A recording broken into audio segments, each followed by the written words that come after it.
I took more from this game about North Carolina. I said this before the PK 85 started, that we were going to learn a lot about what this team actually is. Are they really what they've been through those first 4 games? Was this a situation where you had a little bit of a hangover from making it to the national title game? Maybe just playing by games at home wasn't enough for this team to get it going, but they struggled against Portland in the opener of this tournament. They struggled against an Iowa State team that they probably should beat. And to be completely frank, this looks a lot more like a team that is in that kind of 17 to 20 range, which is where they're ranked on KenPom right now, as opposed to the number 1 team in college basketball. Why? Why, Rob? What's wrong? What's wrong with North Carolina? So I think one of the big issues is defensively, right? They are not. Yeah. They're not locked in on that end of the floor, and they never were a great defensive team. I think when you are playing RJ Davis and Caleb Love in the backcourt together, you're not really expecting it to be a great defensive team. It's not like Armando Bacot's going to be out here switching everything on like 1 through 5 either. But when you combine that with the fact that it's been a little bit difficult to get RJ and Caleb kind of in sync, neither of them are playing great right now. You don't have that elite 3-point shooting threat that Brady Manick was. Pete Nance is making kind of open standstill threes. You're not running him off of screens. You're not able to manipulate a defense the way that you could with Brady Manick out there down the stretch of the season. I think it's been a little bit more challenging to get Armando Bacot into the game. I don't know if that's because the guards don't want to throw him the ball, or if he's just not as engaged, or if teams know what he is now. Maybe the scouting reports out on him, but they haven't been great defensively. And when you're not great defensively and you're shooting 3 for 18 from 3 like they did tonight, if you have 12 assists and 14 turnovers like they did tonight, you're not going to win a lot of basketball games playing that way. I think it's just that simple.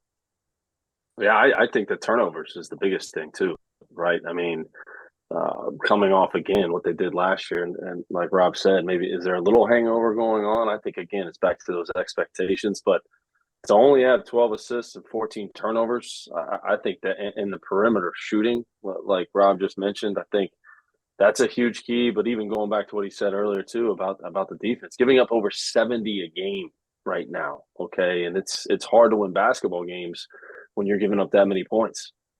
Yeah, so here's the big thing for me. When you talk about the way that this team is constructed, right?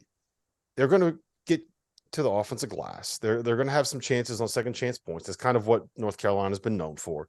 But it's hard to run offense through the post when you have a wing like Leaky Black that is not a threat from the perimeter, and you have a guy like Pete Nance. What was he, 1 for 3 tonight? So when you combine all that with the fact that their guards were 2 for 14 from 3, now look, a lot of that credit has to go to Iowa State. They run that no middle defense that everybody in the Big 12 runs, right? They're really good at. I think TJ, it's weird. I don't know if he was necessarily known for being a defensive guy before he got there, but maybe it's just what happens when you go to the Big 12. You turn into a defensive mastermind. But that no middle defense is kind of difficult when you're smaller guys. So I'm willing to overlook that a little bit, but I do think that there are some kind of structural flaws with the way that this team is built that their performances have lent this out, right? Some of the things that prognosticators have said, they're not the number 1 team in the country. They just got hot for a month last season, this, that, and the third.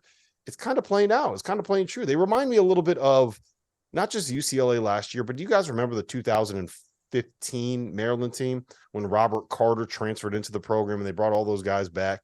Preseason number 1, Melo Trimble, that whole group. And then they ended up being like a 5 seed. I think they lost to Cal in the first round of the tournament, or in the second round of the tournament when Cal had Jaylen Brown and Ivan Rabb and those guys. That's kind of what this team is reminding me of right now. Like, you got a lot of good players, but do the pieces necessarily fit the way that you need them to be able to fit to win at the highest level of college basketball?